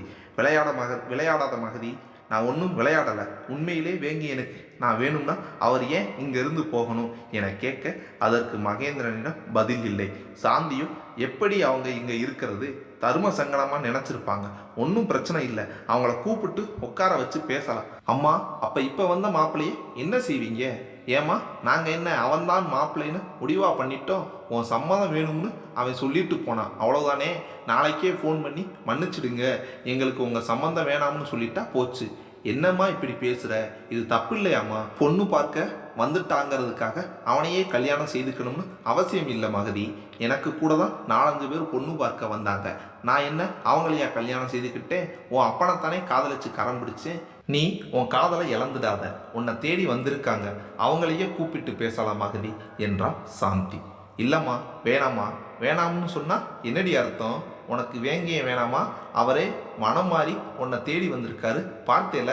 அது 6 மாதம் கழிச்சு வருவாராமா. ஏண்டி, அவருக்கும் கொஞ்சம் அவகாசம் தரணும்ல. யாருக்கு பாதகம் வராமல் எல்லா பிரச்சனையும் முடிச்சுட்டு நீ தான் வேணும்னு வந்திருக்காரு. அவரோட அப்பா கூட நீ மயக்கம் போட்டு விழுந்ததும் சின்ன மருமகளேன்னு தான் கூப்பிட்டாரு, தெரியுமா? அப்படியா? ஆமாம், எனக்கு என்னவோ அவங்க ஒரு முடிவோடு தான் வந்திருக்காங்க போல. இங்கே அந்த பாஸ்கரன் குடும்பத்தை பார்த்துட்டு தப்பாக புரிஞ்சுக்கிட்டு கிளம்பி போயிருக்காங்க. அப்போ கூட அந்த மங்களம் இருக்காங்களே, அவங்க பிடிவாதமாக இருந்தாங்க. ஆனால் வேங்கியன் தான் அவரை இழுத்துக்கிட்டு போனாப்புல. மகதி, நான் சொல்கிறத கேளுமா, உனக்கு வேங்கியன் தான் சரிபட்டு வருவான். நீ ஆசைப்பட்டவனை கட்டிக்கிட்டாதான் உன் வாழ்க்கை சந்தோஷமாக இருக்கும் என்றான் சாந்தி. அட போங்கம்மா, நடந்ததை பார்த்துமா இப்படி பேசுகிறீங்க? வந்த மாப்பிள்ளை என்ன பொண்ணு பார்க்கத்தானே வந்தாங்க, அதுக்கேவா அவர் கிளம்பி போயிட்டாரு? இது அநியாயம். ஏன் இருந்து எனக்கும் அவருக்குமான பந்தத்தை சொல்லி வந்தவங்களை அனுப்பி இருக்கலாம்ல, ஏன் செய்யலை? எனக்கென்னவோ அவரே தேடி வந்தது போல இல்லை. அவங்க அம்மா பிடிவாதம் பிடிச்சு அப்படி இப்படி பேசி கூட்டிகிட்டு வந்திருக்காங்க. வேற வழி இல்லாமல் வந்தவர் இங்கே பாஸ்கரன் இருக்கிறத பார்த்துட்டு அதான் சாக்குன்னு கிளம்பி போயிட்டார். போனால் மட்டும் என்னடி ஆக போகுது? அதான் ஜானகிக்கும் மூர்த்திக்கும் கல்யாணம் ஆகுதே என்றாள் அவள் அம்மா. அது கூட பொய்யா இருக்கும்லம்மா. யார் கண்டா? அவருக்கு என்ன பிடிக்கலை, அம்மாவுக்காக வந்தார், எதையாவது சொல்லணும்னு இதை சொல்லிட்டு போகிறாரு, அவ்வளோதாம்மா. அவர் மனசில் நான் இல்லை என சொல்ல சாந்திக்கு என்ன சொல்வதென தெரியாமல் தன் கணவரை பாவமாக பார்க்க மகேந்திரனும் ஒரு சாந்தி எதுக்கு நான் வீரசிங்கத்திட்ட பேசி பார்க்கிறேன் என சொல்ல அதற்கு மகதியோ ஒப்புக்கொள்ளவில்லை. வேணாம்ப்பா, நான் முடிவு செய்துட்டேன். நீங்கள் எனக்கு பார்த்த அந்த டாக்டர் மாப்பிள்ளையே போதும், நான் அவரையே கட்டிக்கிறேன். லண்டனுக்கும் போகிறேன். கல்யாணத்துக்கு ஆக வேண்டிய ஏற்பாடுகளை செய்யுங்க. அவசரப்பட்டு முடிவு எடுக்காத மகதி. இல்லைப்பா, நான் தெளிவாக தான் இருக்கேன். போதும், ஒவ்வொரு முறையும் நான் வேங்கியனை நம்பி ஏமாற முடியாதுப்பா. சரிம்மா, உன் விருப்பம். நான் கல்யாண ஏற்பாடுகளை ஆரம்பிக்கிறேன் என சொல்ல சாந்தியோ துடித்து போக அவரை சமாதானப்படுத்தினார். மகதிக்கு இதில் விருப்பமில்லைதான், ஆனாலும் விதியே என தன்னையே சமாதானம் செய்து கொண்டார். மகதியின் வீட்டில் கல்யாண ஏற்பாடுகள் படுவேகமாக நடந்து கொண்டிருந்தது. ஒரு வாரத்திற்கு பின் ஜானகி மூர்த்தியுடன் மகதி வீட்டிற்கு வந்தாள். அவள் வந்த நேரம் திருமண பத்திரிகையை பார்த்து கொண்டிருந்தார் மகேந்திரன். மகதி மகதி என அழைத்தபடி வந்தாள் ஜானகி. அவளை கண்டதும் குழம்பினாள். வாமா ஜானகி, வா வா என மகேந்திரன் அழைக்க அவளும் அங்கிள் எப்படி இருக்கீங்க? நான் நல்லா இருக்கேம்மா, உட்காரு என சொல்லியவர் மூர்த்தியை ஏற இறங்க பார்த்து விட்டு ஜானகியிடம், இவர் மூர்த்தி தானே? ஆமாம் அங்கிள், என் மாமா தான். 2 பேரும் ஒன்றா வந்திருக்கீங்க. எங்களுக்கு அடுத்த முகூர்த்தத்தில் கல்யாணம், அதான் பத்திரிக்கை கொடுக்க வந்தேன். மகதி இல்லையா அங்கிள் என சொல்ல அவரோ நொடிந்து போனார். சாந்தி அவர்களின் பேச்சை கேட்டு கொதித்தார். வாடியம்மா வா, உன்னாலதான் என் பொண்ணு வாழ்க்கை நாசமாக போச்சு. இப்போ உனக்கு சந்தோஷமா என கேட்க ஜானகி அதிர்ந்தார். என்ன சொல்கிறீங்க ஆண்டி? எனக்கு புரியல. புரியாத மாதிரி நடிக்காத. என் பொண்ணை சந்தோஷமா இருக்க விட மாட்டியா நீ? இப்போ எதுக்கு வந்த? ஓ, நீ காதலச்சவனோட கல்யாணம் ஆக போகிறத சொல்லி அவளை கஷ்டப்படுத்த வந்திருக்கியா? நீங்கள் என்ன சொல்கிறீங்க ஆண்டி? எனக்கு புரியல ஆண்டி. என்ன புரியலைங்க? பாவம் மகதி, உனக்கு உதவ வந்து அந்த வேங்கையனை விரும்பினான். இப்போ பிடிக்காத கல்யாணத்துக்கு வீம்புக்குன்னு சம்மதம் சொல்லி கல்யாண ஏற்பாடுகளை செய்ய சொன்னான். வர்ற முகூர்த்தத்தில் மகதிக்கு கல்யாணம் தெரியுமா உனக்கு என்றான் சாந்தி. என்னது கல்யாணமா? சத்தியமாக எனக்கு தெரியாத ஆண்டி என்றான் ஜானு. கல்யாணம் ஆனதும் அவள் லண்டனுக்கு போயிட போகிறான். என்ன லண்டனுக்கா? அப்போ வேங்கையே என்ன வேங்கையே அவன்தான் இவளை விட்டுட்டானே? பொய், இதை நான் நம்ப மாட்டேன். கோர்ட்டில் விவாகரத்துக்கு நின்னப்ப ஜட்ஜு முன்னாடியே சின்ன மருமகளை தேடி போய் அவளை கல்யாணம் செய்துக்க போகிறதா சொன்னார். என்ன உளர்ற? இதுதான் உண்மை. எனக்கும் அவருக்கும் விவாகரத்து வரணும்னு காத்திருந்தோம். வந்தது உடனே நான் மூர்த்தி மாமாவை கல்யாணம் செய்துக்க முடிவு எடுத்தேன். அதுக்கான ஏற்பாடுகள் கூட நடக்குது. அதே போல் வேங்கையும் மகதியை கல்யாணம் செய்துக்க போகிறதா சொல்லிட்டு கிளம்பி போனார். திரும்பி வந்தப்ப நீங்கள் யாரும் இங்கே இல்லை, ஊருக்கு போயிட்டு நிற்கதா சொன்னார் என சொல்ல அதை கேட்டு சாந்தி குழம்ப மகேந்திரன் தெளிந்தார். அதெல்லாம் போய் நடந்ததே வேற என நடந்ததை சொல்ல அதை கேட்டு ஜானகி அதிர்ந்தார். மகதி எங்க அங்கிள்? அவள் ரூமில் இருக்கா, நான் போய் பார்க்குறேன். நான் பேசுனா அவள் புரிஞ்சுக்குவா. அவள் யார் பேச்சையும் கேட்குற நிலைமையில இல்லை, பிடிவாதமாக இருக்கா. ஓஹோ அப்படியா, பரவாயில்ல அங்கிள், நான் பார்த்துக்கிறேன் என சொல்லிவிட்டு மகதியை தேடி சென்றான் ஜானகி. மூர்த்தியோ மகேந்திரனிடம் வந்தான். வேங்கையன் எதுக்காக நீங்கள் ஊர்லேயே இல்லைன்னு பொய் சொல்லணும்? தெரியலை. வேங்கைய மனசில் என்ன இருக்குன்னு தெரியலை. இவ்வளோ தூரம் தேடி வந்தவன் எதுக்காக போகணும்? இருந்து வந்த விஷயத்த சொல்லியிருக்கலாமே. நான் வேணா வேங்கைக்கிட்ட பேசட்டுமா? இப்போல்லாம் நாங்கள் சகஜமாக பேசிக்கிறோம். பேசுகிறதால ஒரு பிரயோஜனம் இல்லை. இதை பாரு என சொல்லி கல்யாண பத்திரிகையை நீட்ட அதை வாங்கி பார்த்து அதிர்ந்தான் மூர்த்தி. என்னது இது? உண்மையாவா? உண்மைதான். எங்களுக்கு முன்னாடியே மகதிக்கு கல்யாணம் ஆக போகுதா? ஆமாம், இது அநியாயம். எப்படி மகதி வேங்கையனை மறந்துட்டான்? அவள் மறக்கலை. கடைசியாக கூட அவனைத்தான் தேடினான். ஆனால் அவன்தான் அவள்கிட்ட ஒரு வார்த்தை சொல்லாமல் போயிட்டானே. எனக்கு ஒரே குழப்பமாக இருக்குது. மகதிக்கு கல்யாணங்கிற விஷயம் வேங்கைக்கு தெரிஞ்சால் கண்டிப்பாக வருத்தப்படுவார். வருத்தம் தான் படுவாப்புல. அப்பவும் மகதிக்காக வரமாட்டாரே. என்னால் எல்லார் வாழ்க்கையும் இப்படி தடம் புரண்டுடுச்சே. ஆரம்பத்திலேயே நான் ஜானகியை கல்யாணம் செய்திருந்தா வேங்கியை ஜானகியை கல்யாணம் செய்யாமலே போயிருந்திருப்பார். ஆரம்பமே என்னால் தான், முடிவும் என்னால் தான் ஆயிடுச்சு. இதை நான் எப்படி சரி செய்கிறதுன்னு தெரியலையே. எனக்கும் தெரியல. நடக்கிறது நடக்கட்டும்னு விட்டுட்டேன் என பேச மூர்த்திக்கு இருப்பு கொள்ளவில்லை. மறுபக்கம் ஜானகியோ மகதியின் அறைக்கு சென்றார். அங்கு மகதியோ தனது திருமண பத்திரிகையை பார்த்து சோகமாக இருந்தார். மகதி என கோபமாக வந்தார் ஜானகி. அவளை கண்டதும் மகதிக்கு பெரிய அதிர்ச்சி தான். நீயா? நானே தான். என்னடி நடக்குது இங்க? உனக்கு கல்யாணமாமே? ஆமாம், இதோ பாரு கல்யாண பத்திரிகை என நீட்ட ஜானகி அதை வாங்கிய பார்த்து கொதித்து போய் அதை வீசி எறிந்தார். என்ன செய்கிற ஜானு? என்ன நடக்குது இங்க? நீ பாட்டுக்கு இங்க கல்யாணத்துக்கு ரெடியாகிற. அப்ப வேங்கைய நிலைமை? அதான் நீ இருக்கியே. எது நானா? என்ன விளையாடுறியா? எனக்கு மூர்த்திக்கும் கல்யாணம். நானே என்னோட கல்யாண பத்திரிக்கை உனக்கு கொடுக்கலாம்னு வந்தேன். மூர்த்தி என் கூட தான் வந்திருக்காரு. வெளியே உங்கள் அப்பாவோட பேசிக்கிட்டு இருக்காரு. வேணும்னா போய் பாரு போ என சொல்ல மகதிக்கு திக்கென்றது. அவசர அவசரமாக அறையை விட்டு வெளியேறி ஹாலுக்கு வர அங்கே மூர்த்தி இருக்கவும் அதிர்ந்தார். நீங்கள் எப்படி ஒன்றா சேர்ந்தீங்க என மூர்த்தியிடம் கேட்க, மூர்த்தியோ நாங்கள் ஒன்று சேர்ந்தது ஆச்சரியம் இல்லை, நீயும் வேங்கையும் பிரிஞ்சது தான் அதிர்ச்சியாக இருக்குது. என்னாச்சு உங்களுக்கு என கேட்க மகதி குழம்பினான். ஜானகியோ மகதியை பிடித்து உலுக்கினான். பைத்தியமாடி உனக்கு? வேங்கைய மனம் திருந்தி நீதான் வேணும்னு உன்னை பார்க்க புறப்பட்டு வந்தார். வந்த இடத்துல உனக்கு பொண்ணு பார்க்குற படமும் நடந்திருக்கு. உனக்காக பார்த்த மாப்பிள்ளை வேங்கைக்கு நண்பனாக போயிட்டான். அதனால் அவர் பாட்டுக்கு கிளம்பி ஊருக்கு வந்தவர் நீங்கள் ஊர்லேயே இல்லைன்னு எங்கள் எல்லார்கிட்டையும் பொய் சொல்லிட்டாரு தெரியுமா? ஏன் பொய் சொல்லணும்? ஏன் போகணும்? இருந்து அவர் எதுக்காக வந்தார்னு சொல்லி இருக்கலாம்ல. கோலை போல ஓடி ஒளிகிறாரே. சே, இவரா வேங்கியே? இல்லை இல்லை, இல்லவே இல்லை. இப்போ இதுவாடி பிரச்சனை உனக்கு. யார் வீரன் யார் கோலைன்னு போட்டியாக நடக்குது இங்கே. வாழ்க்கை பிரச்சனை இது. அவர் தான் விட்டேத்தியாக இருக்காருன்னா நீயும் வீம்பா இருக்கியே. நான் என்ன செய்கிறது? அவர் எதுவும் சொல்லாதப்ப நான் என் வாழ்க்கையை பார்க்கறது தானே நல்லது.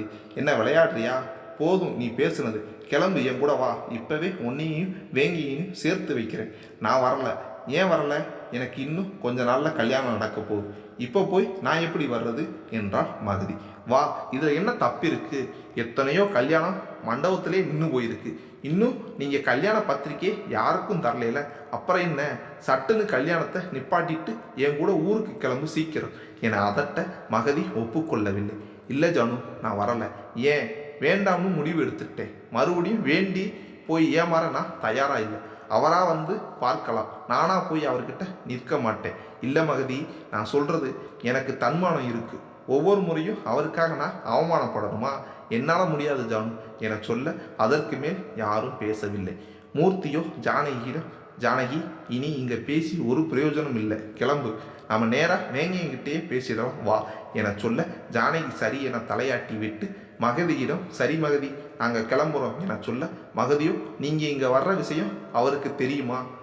தெரியுமே, தெரிஞ்சுமா அவர் எதுவும் செய்யாமல் இருக்காரு? அதான் எனக்கு குழப்பமாக இருக்குது. நான் போய் நேராகவே என்ன ஏதுன்னு பேசி பார்க்குறேன். நீ சொன்ன மாதிரியே அவர் உன்னை தேடி வந்தால் கண்டிப்பாக நீ அவரை ஏற்றுக்கணும், பேச்சே மாற்றக்கூடாது என சொல்ல மகதியோ சோர்ந்து போய் தலையை தாழ்த்த ஜானகியோ, ஏய் உன்கிட்ட தான் பேசுகிறேன், பதில் சொல்லு.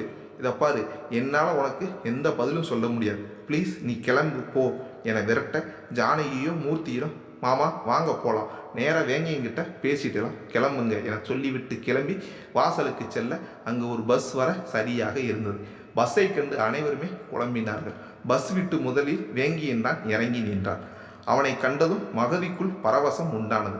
வேங்கியனை தொடர்ந்து வரிசையாக வீரசிங்கம், மங்களம், குபேரன், வேணி, செல்வம், பரிமளா என அனைவரும் இறங்கினார்கள். இன்னும் சில ஆட்களும் இறங்கினார்கள். மகேந்திரனுக்கு பேச்சே வரவில்லை. அதே நேரம் பாஸ்கரன் தன் வண்டியில் வந்து இறங்கினான். வேங்கியன் பாஸ்கரனிடம் சென்று சிரித்து சிரித்து பேசினான். அடுத்து அனைவருமாக மகதியின் வீட்டிற்குள் நுழைந்தார்கள். மகேந்திரனோ எப்படி பேசுவது, யாரிடம் இருந்து ஆரம்பிப்பது என திகைக்க பாஸ்கரனே பேசினான். தப்பாக நினைக்காதீங்க மாமா, எனக்குன்னு நிறைய சொந்தக்காரங்க இருக்காங்க, ஆனால் உங்களுக்கு அப்படி யாரும் இல்லை. ஏன்னா நீங்கள் லவ் மேரேஜ் இல்லையா, உங்களுக்கு சொந்தங்கள் இருந்தும் கண்டிப்பாக யாரும் வரமாட்டாங்க. உங்கள் பக்கம் ஆளுங்க இல்லைன்னா எங்கள் பக்கம் ஆளுங்க தப்பாக நினைப்பாங்க. அதான் நான் என் நண்பன்கிட்ட உதவி கேட்டேன். அவனும் சரி, அவன் பக்க ஆளுங்களும் சரி, உங்களுக்கு சொந்தங்களாக கல்யாணம் முடிகிற வரைக்கும் இருப்பாங்க, உங்களுக்கு சம்மதம் தானே என சொல்ல அனைவருமே அதிர்ச்சியில் உறைந்தே போனார்கள். அதிலும் மகதியோ வேங்கியனை பார்த்து கோபமாக முறைத்துவிட்டு விறுவிறுவென தன் அறைக்குள் சென்றான். அவளின் செயலை கண்டு காணாதது போல இருந்தான் வேங்கியன். வீரசிங்கமும் மங்களமும் கல்யாண வேலைகளை நாங்கள் பார்த்துக்கிறோம் என சொல்ல சாந்தியோ, நீங்களும் இப்படி பேசலாமா என கேட்க மகேந்திரன் உடனே தன் மனைவியிடம், அமைதியாக இரு, அவங்க வந்த நோக்கமே வேற, பேசாமல் போ. எங்கே போகிறது, உன் பொண்ணு எங்கே, இங்கே தானே இருந்தா, போ போ போய் அவளை தேடிப்பிடி, அதிர்ச்சியில் மயங்கி விழப்பா என சொல்ல சாந்தி மகதியை தேடி சென்றான். மூர்த்திக்கும் ஜானகிக்கும் கோபமே வந்தது. பாஸ்கரனை கொல்லும் அளவு வெறுப்புடன் இருந்தால் ஜானகி. வேங்கியனும் மகேந்திரனிடம், சொல்லுங்க சார், கல்யாண வேலைகள் எது வரைக்கும் இருக்குது? ஓ, பத்திரிக்கையெல்லாம் வந்தாச்சா என சொல்லிக்கொண்டே அவர் கையில் இருந்த பத்திரிகையை வாங்கி பார்த்தார். மற்றவர்களும் அங்கிருந்த டேபிள் மீது இருந்த பத்திரிகையை எடுத்து பார்த்தார்கள். வேங்கியனுக்கு இதயமே கனத்து விட்டது. துக்கம் தொண்டை அடைத்தாலும் வந்தது எதற்கு? நட்புக்காக வேலை செய்ய வந்தான். அதனால் அதை மட்டும் மனதில் வைத்து கொண்டு, அப்போ பத்திரிக்கை கொடுக்குற வேலைகளை ஆரம்பிக்கலாமா என கேட்க மகேந்திரன் துவண்டு போய், நாளைக்குத்தான் நல்ல நாள், நாளையிலிருந்து பத்திரிக்கை கொடுக்க ஆரம்பிக்கலாம், ரொம்ப தூரம் பயணம் செய்து வந்திருப்பீங்க, முதல்ல ஓய்வு எடுங்க என சொன்னார். பாஸ்கரனோ, அதெல்லாம் அவங்க ஓய்வு எடுத்துக்குவாங்க, கல்யாண வேலைகளை தனியாக உங்களால் செய்ய முடியாது, இவங்க உங்களுக்கு உதவி செய்வாங்க, எங்கள் கல்யாணம் முடிஞ்ச கையோடு நாம் எல்லாருமே இவங்க ஊருக்கு போய் இதோ இங்கே இருக்காங்களே மூர்த்தி ஜானகி கல்யாணத்தை பார்த்துடலாம், என்ன சொல்கிறீங்க மாமா என கேட்க மகேந்திரனுக்கு தலைவலி வந்தது. அவர் தலையை பிடித்து கொள்ள பாஸ்கரனும், என்னாச்சு மாமா? ஒன்றுமில்லப்பா, கொஞ்சம் தலைவலிக்குது, ரெஸ்ட் எடுத்தால் சரியாயிடும், நான் வேணா வைத்தியம் பார்க்கலாமா? வேணாம்ப்பா, கல்யாண டென்ஷனில் அடிக்கடி தலைவலி வருது, அவ்வளோதான், பெருசாக எதுவும் இல்லை, இதுக்குத்தான் நான் இவங்களை கூட்டிகிட்டு வந்தேன், கவலையே படாதீங்க, இவங்க வீட்டு கல்யாணம் போல எல்லாத்தையும் எடுத்து செய்வாங்க என சொல்ல அவரோ சோர்ந்து போய் சரி சரி என தலையாட்டி விட்டு தன் அறைக்கு சென்றார். பாஸ்கரனோ வந்தவர்களிடம் நன்றி கூறிவிட்டு சென்றார். அதன் பின் வேங்கியனை தனியாக இழுத்து கொண்டு சென்றார் ஜானகியும் மூர்த்தியும். அவர்கள் என்ன கேட்பார்கள் என முன்பே அறிந்திருந்தான். அதனால் என்ன கேட்க போறீங்கன்னு எனக்கு தெரியும். என்ன தெரியும்? சத்தியம் பண்ணுங்க, உங்கள் மனசில் மகதி இல்லைன்னு என ஜானகி கேட்க அவனும் சத்தியம் செய்ய மறுத்தான். எதுக்கு இப்படி உங்களையும் ஏமாற்றிக்கிட்டு பாவம் மகதியும் ஏமாத்துறீங்க? நான் செஞ்ச அதே தப்பை செய்யாதீங்க என மூர்த்தி சொல்ல, நான் யாரையும் ஏமாத்தலை, மகதி உங்களைத்தான் விரும்பினான், ஆனால் அவளுக்கு என்னை விட பாஸ்கரன் தான் ஏற்றவன், போதும் நிப்பாட்டுங்க என ஜானகி கத்த, மூர்த்தியும் வேணாம், இது தப்பு, பாவம் மகதி உங்களை நினச்சி வருத்தப்படுறான், இப்போ கூட எங்ககிட்ட சொன்னான், நீங்களே வந்தால் கண்டிப்பாக அவள் ஏற்றுக்கிறதா சொன்னான், என்னால் என் நண்பனுக்கு துரோகம் இழைக்க முடியாது, இதை துரோகம் இலக்கிய என்ன இருக்கு? யார் அவன்? பழைய நண்பன் தானே, அவனுக்காக மகதியை இழக்கணுமா? முட்டாள்தனமா இருக்கு என்றாள் ஜானகி. உனக்காக, உன் நட்புக்காக உன் தோழி என்னையை விட்டுட்டு வந்தாலே அது முட்டாள்தனம் இல்லையா என கேட்க ஜானகிக்கு சுருக்கென்றது. மூர்த்தியோ மகதிக்கும் உங்களுக்கும் நடுவில் இந்த நட்பு எங்கிருந்து வருது? வேணாம், நட்புங்கிற பேரில் பாவம் மகதியோட வாழ்க்கையில் விளையாடாதீங்க. இப்போ கூட அவள் உங்களைத்தான் நினைக்கிறான். வேணாம், அது தப்பு. அதை சொல்லவே நான் வந்தேன். எனக்கு தெரியும் நீங்கள் இங்கே வந்து ஏதாவது பேசி குட்டையை குழப்புவீங்கன்னு. நினச்ச மாதிரியே செய்துட்டீங்க. ஆனால் நான் தெளிவாக இருக்கேன். நட்பு தான் எனக்கு முக்கியம். என்னத்த பெரிய நட்போ என அழுத்து கொண்டான் மூர்த்தி. ஜானகியும் மகதியை தேடி சென்றாள். அங்கு அவள் கண்ணீரும் கம்பளையுமாக இருக்க நொந்தே போனால், என்னடி நடக்குதுங்க? வாழ்க்கை என்ன உங்கள் 2 பேருக்கும் விளையாட்டா போச்சா என கேட்க மகதியும், என்ன ஏண்டி கேட்குற? அவரை போய் கேளு. கேட்டாச்சு. என்ன சொன்னார்? அவருக்கு பாஸ்கரனோட இருக்கிற நட்பு தான் முக்கியமா? ஓ அப்படியா, சரி விடுங்க. எனக்கு எங்கள் அப்பா அம்மா தான் முக்கியம். போதுண்டி, எல்லாமே தப்பாக இருக்கு. நான் வேணா அந்த பாஸ்கரன்கிட்ட பேசி பார்க்கவா? வேணாம். இதில் ஏன் நீ அவரை இழுக்கிற? எல்லாம் தெரிஞ்சவரே நட்பு தான் முக்கியம்னு ஒதுங்கிறப்ப யார் என்ன சொன்னாலும் பிரயோஜனம் இல்லையே. விடுடி. என்னத்தை விடுறது? நான் விடுறதா இல்லை. கிளம்பு, வாடி, எழுந்து வா. எங்கே? அவர் முன்னாடி உன்னை நிப்பாட்டுறேன். உன் முகத்தை பார்த்து சொல்லட்டும், அப்புறம் நானே விளையிடுறேன். அவர் சொல்லுவாருடி, அதையும் பார்க்கலாம் வா என அழைக்க மகதியும் கிளம்பி சென்றான். வேங்கியனும் கல்யாணத்திற்காக மளிகை லிஸ்ட் எழுதி கொண்டிருந்தான். அவனுக்கு மங்களம் ஒவ்வொரு பொருளாக சொல்ல வீரசிங்கமும் மற்றவர்களும் பத்திரிகைக்கு 4 பக்கமும் மஞ்சள் குங்குமம் வைத்தபடி இருந்தார்கள். ஜானகி மகதியின் கையை பிடித்து இழுத்து கொண்டு வேங்கியின் முன் நிப்பாட்ட அதை அவனை எதிர்பார்க்கவில்லை. தடுமாறி போனான். இப்போ சொல்லு மாமா, மகதி வேணாமா உங்களுக்கு என ஜானகி கேட்க வேங்கியனும் மகதியை பார்த்தான். அவளோ அப்போதும் ஏக்கத்துடனே இருந்தாள். சொல்லு, இப்பவாச்சும் சொல்லு என மனதுக்குள் கெஞ்சினாள். அவனோ அவளின் ஏக்க பார்வையும் மீறி ஜானகியிடம், வம்பு பண்ணுறதுக்குன்னே புறப்பட்டு வந்தியா நீ? கல்யாண பத்திரிக்கை கொடுக்குற வேலை இருக்குல்ல உனக்கு, கிளம்பு, மூர்த்தியோட ஊர் போய் சேரு என்றான். அப்போ நீங்கள் இங்கேருந்து என்ன செய்ய போறீங்க? பாஸ்கரனுக்கும் உன்னோட தோழிக்கும் கல்யாணம் ஆகிற வரைக்கும் இருந்து எல்லா வேலைகளையும் முடிச்சுட்டு அப்புறம் நாங்கள் எல்லாரும் கிளம்பி வர்றோம் என சொல்ல மகதிக்கு துக்கம் தொண்டையை அடைத்தது. குலுங்கி அழுதபடியே தன் அறை நோக்கி ஓடினான். அவளின் கண்ணீர் அவனை பாடாய்படுத்தியது. ஜானகியும் வேங்கியனை வெறுத்த. நீ எல்லாம் ஒரு மனுஷனா? என்னை விட மோசமானவனா இருக்கியே. நானாவது என் காதலுக்காக படாத படுபட்டேன். அதுக்காக எந்த எல்லை வரைக்கும் போய் வந்தேன். மான மரியாதை இழந்தேன். கடைசியில் என் காதலில் ஜெயிச்சேன். ஆனால் நீ என்ன செய்த? பாவம் மகதி, அவளை இப்படி அளவச்சிட்டியே என ஜானகி திட்ட வேங்கியனும், போதும் ஜானகி, என் பொறுமைக்கும் எல்லையுண்டு, கிளம்பு இங்கிருந்து போ என விரட்ட அவளோ, இந்த கல்யாணம் எப்படி நடக்குதுன்னு நானும் பார்க்கிறேன் என சொல்ல வேங்கியனும் கோபம் கொண்டான். அடி வாங்காத ஜானகி, இதுவும் வாழ்க்கை இல்லை, அவளோட வாழ்க்கை. அவள் வாழ்க்கைக்குள்ளே நுழைஞ்சு எல்லாத்தையும் கெடுத்துடாது.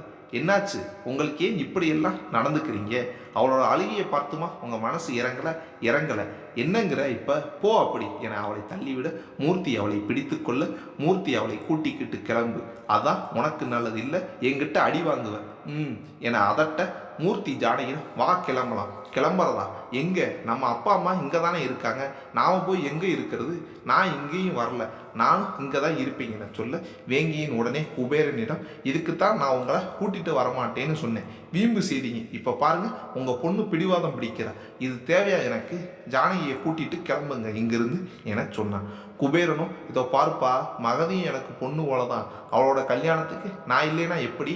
நான் போக போகிறதில்ல என தெளிவாக சொல்ல வேங்கியனும், எப்படியாவது போங்க என சொல்லிவிட்டு இருக்கையில் அமர்ந்து தன் தாயிடம், அம்மா நீ சொல்லு, அடுத்து என்ன எழுதுறது என கேட்க மங்களமும், பாவம்டா சின்ன மருமகன், அவள் அழுது என் கண்ணிலேயே நிற்கிது, நான் போய் அவளுக்கு ஆறுதல் சொல்லட்டுமா?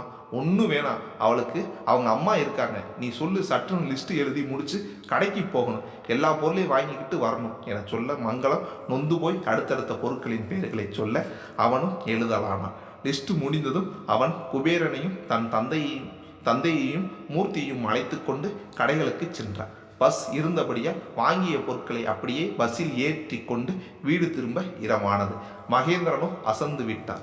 வேங்கியன் வாங்கி வந்த பொருட்களை வீட்டிற்குள் அடுக்கினான். அதற்கான பணம் கூட அவன் வாங்கவில்லை. எதுக்குப்பா இப்படி செய்கிற?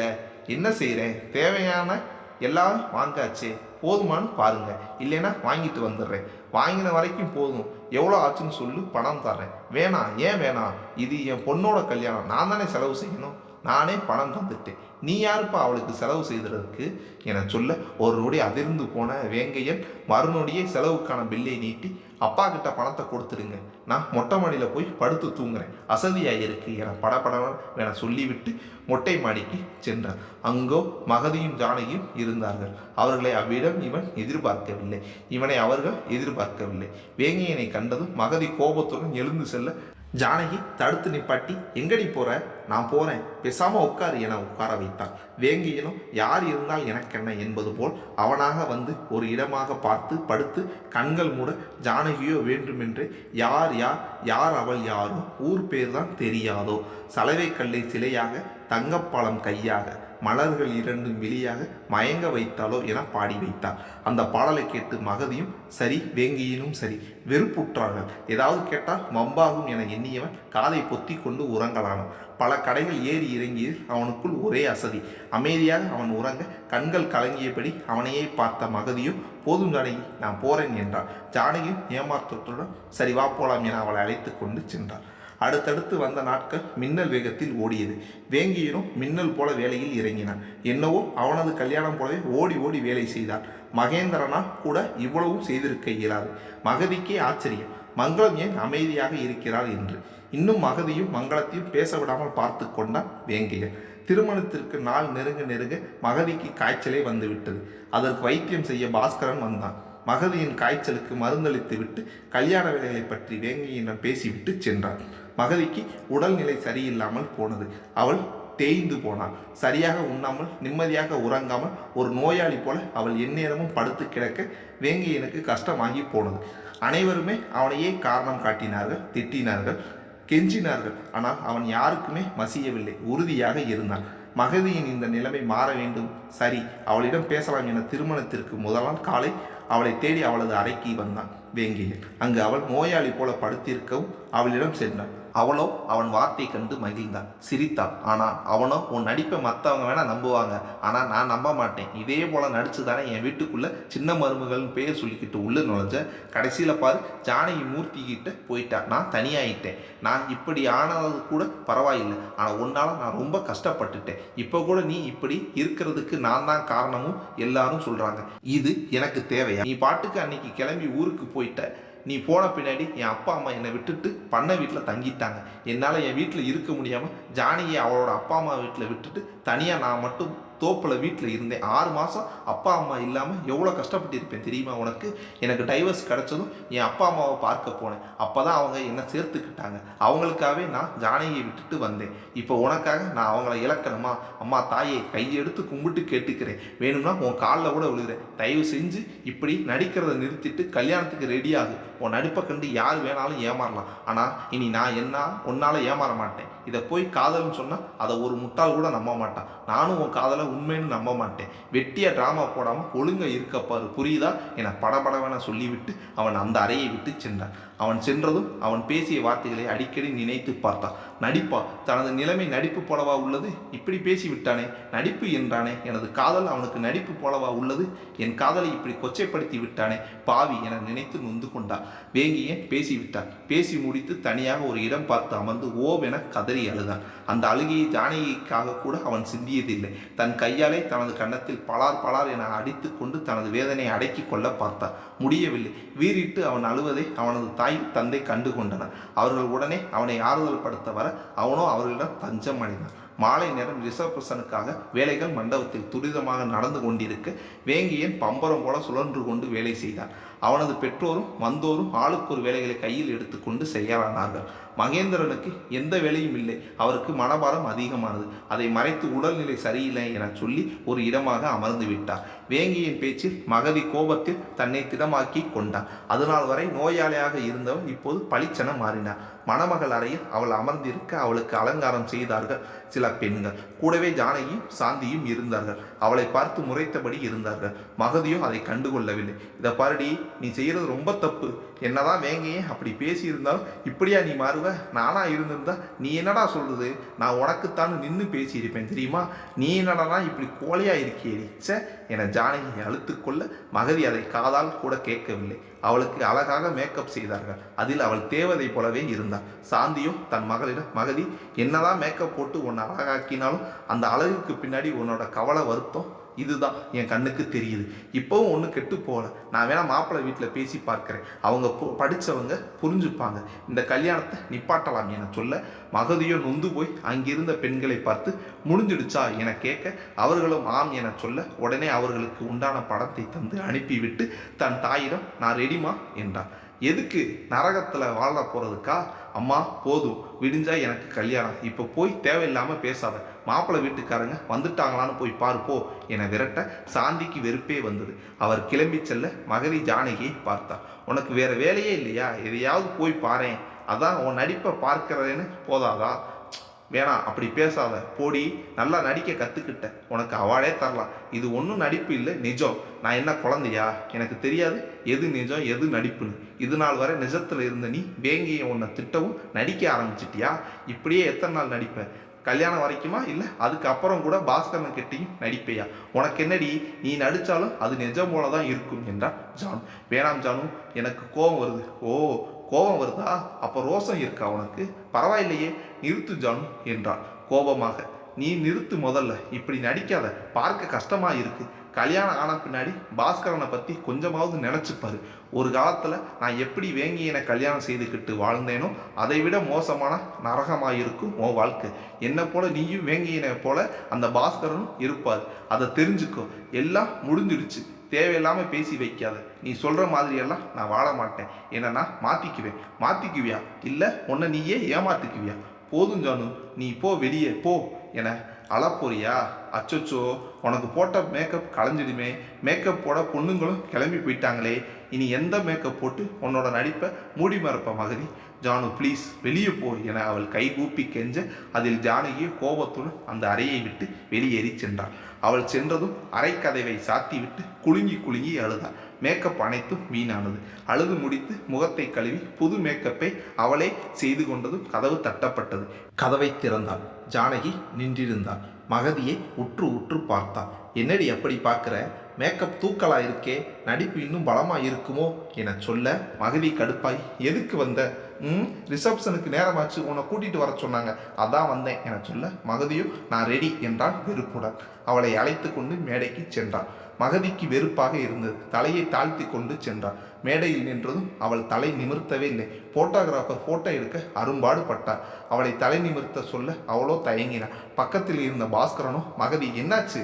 வெக்கமா? அது அப்புறம், இப்போ ஃபோட்டோவுக்கு போஸ் கொடு, அப்போதான் ஃபோட்டோ அழகாக வரும் என சொல்ல அவளோ நொந்தபடியே தலை நிமிர்ந்து பார்த்தாள். ஃபோட்டோக்கள் எடுக்கப்பட்டது. அவளோ கண்களால் அங்கும் இங்கும் பார்த்தாள். வேங்கியனை தேடினாள். எங்கும் அவன் தென்படவில்லை. வரிசையாக திருமணத்திற்கு வந்திருந்த மக்கள் மொய் கொடுக்க வந்தார்கள். அவளுக்கு வந்ததை ஜானகி வாங்கி கொண்டாள். இயந்திரத்தனமாக அந்த ரிசப்ஷன் முடிந்தது. ஒரு முறை கூட அவள் பாஸ்கரனை ஏறிட்டும் பார்க்கவில்லை. அவளோ ஜானகியிடம் மெதுவாக கேட்டாள், வேங்கியன் எங்கே? எதுக்கு கேட்குற? சொல்லு. அதான் எதுக்குங்கிறேன். கேட்டால் சொல்ல மாட்டியா? நீ விஷயத்துக்கு வா. எதுக்கு நீ அவரை தேடுற? நான் இப்படி இருக்கணும் தானே அவர் ஆசைப்பட்டாரு, அதான் அவர் முன்னாடி போய் நிற்கலாம்னு இருக்கேன் என்றாள் மகதி. நின்று என்ன செய்ய போற? அவரை வெறுப்பேற்ற போறியா இல்லை கஷ்டப்படுத்த போறியா? என்னவோ செய்கிறேன், உனக்கென்ன? அவர் எங்க சொல்லு. ஓ அப்படியா, அப்ப சரி, நீயே பார்த்துக்கோ என சொல்லி சட்டன அவளை திருப்பி நிற்க வைத்தாள். அவளோ அதிர்ந்து என்னவென பார்க்க அவளுக்கு பக்கத்தில் இதுவரை நின்றிருந்தது வேங்கையன் தான். பாஸ்கரன் எங்குமே இல்லை. மகதி அதை நம்ப மறுத்தாள். சுற்றி முற்றி பாஸ்கரனை தேட ஜானகியும் அவளிடம், யாரடி தேடுற? அதான் நீ கேட்ட ஆள் இங்கு இருக்காப்பிள்ளைய, அப்புறம் என்ன?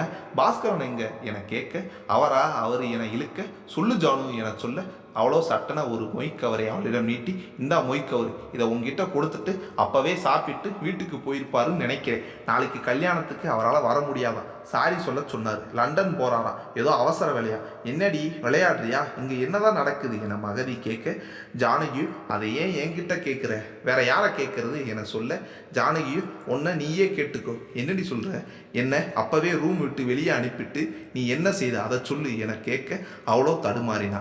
சொல்லுடி, அழுதியா என்ன? ஆமாம், அதுக்கு என்ன இப்போ, உன் அழுகிய ஜன்னல் வழியாக பார்த்துட்டாரு அந்த டாக்டர். என்னடி சொல்கிற? ஆமாம் மகதி. உடனே அவர் உங்கள் அப்பா கிட்ட என்னாச்சு ஏதாச்சுன்னு கேட்டு வைக்க, உங்கள் அப்பாவும் மனசில் அடக்கி வச்சிருந்த எல்லா உண்மையும் கொட்டிட்டார். ஐயோ, அதே தான். அந்த கோவத்தில் அந்த டாக்டர் வேங்கியனை பிடிச்சி கண்ணா பின்னான்னு திட்டார். திட்டுனாரா? எதுக்கு? எப்படி நீ ஒரு பொண்ணுக்கு துரோகம் இழைக்கலாம்னு கேட்டாப்புல. அதுக்கு அவர் என்ன சொன்னாரா? நட்புக்கு துரோகம் இழைக்க முடியலேன்னு சொன்னார். அதுக்கு டாக்டர் என்ன சொன்னார்? ஒரு பொண்ணுக்கு துரோகம் செய்கிற அந்த நட்பே எனக்கு தேவையில்லைன்னு சொல்லி உடனே கல்யாணத்தை நிப்பாட்டிட்டார். அப்புறம் உங்கள் அப்பா வீரசிங்க மாமா கிட்ட பேசினார். பாஸ்கரனுக்கு பதிலாக வேங்கியனை நிப்பாட்டியாச்சு என்றான் ஜானு. சே என்றாள் மகதி. என்னடி சே, எல்லாம் நல்லா தானே போயிருக்கு, இதுக்கு எப்போ அழுத்துக்கிற என சொல்ல, மகதியும் வேங்கியனை பார்த்து, இப்போ கூட நீங்கள் எனக்காக வரல அதானே என கேட்க, அவனும் நொந்து போய், அப்படி இல்லை, நான் வந்து போதும் நான் நடிக்கிறேன்னு சொல்லிட்டு இப்போ நீங்கள் ஏன் இப்படி நடிக்கிறீங்க? யாராவது அவார்டு தர்றாங்களா உங்களுக்கு? நான் நடிக்கலை, போதும், உங்களை பார்க்கவே வெறுப்பாக இருக்குது. பாஸ்கரன் போன பின்னாடி நீங்கள் எனக்கு வாழ்க்கை பிச்சை போட தேவையில்லை, நான் போகிறேன் என சொல்ல, வேங்கியனும் பதறினான். வேணாம், இப்படி செய்யாத, நில்லு, முடியாது என சொல்லிவிட்டு கடகடவன மேடையை விட்டு இறங்கி வர மங்களம் தயாராக நின்றிருந்தான். இப்படித்தான் இருக்கணும், இதுதான் நீ, உன்னோட தன்மானத்தை நீ எங்கேயும் விட்டு கொடுக்கல, சபாஸ் என சொல்ல, மகதியும் அத்தை என சொல்ல, எங்கே நீ ஜானகி போல இருப்பியோன்னு நினச்சி பயந்துட்டேன், பரவாயில்ல, நீ என்ன போல தான் இருக்க என சொல்ல, ஜானகி வந்தான். இப்போ எதுக்கு என்ன இழுக்கிறீங்க என கேட்க, அதற்கு மங்களமும், பின்ன என் பையனை கட்டிக்கிட்டு மூர்த்தி வேணும்னு சொன்னேன், மூர்த்தியை கிட்ட எண்ணத்தை புரிஞ்சுக்கிட்டு திரும்பவும் என் பையன்கிட்ட வந்தேன். என் பையன் உன்னை ஏற்றுக்காம உன்னை உன் வீட்டில் விட்ட பின்னாடி மூர்த்தி வரவும் அவனை ஏற்றுக்கிட்டேன். உன்னை போல் அடிக்கடி மனசு மாறாமல் என் சின்ன மருமகள் எப்படி நிலையாக உறுதியாக இருந்தா பார்த்தியா? எப்போ பாரு என்னையே குறை சொல்லுங்க, நான் என்ன செய்யறது, என் பக்கம் வீக்காக இருந்தது.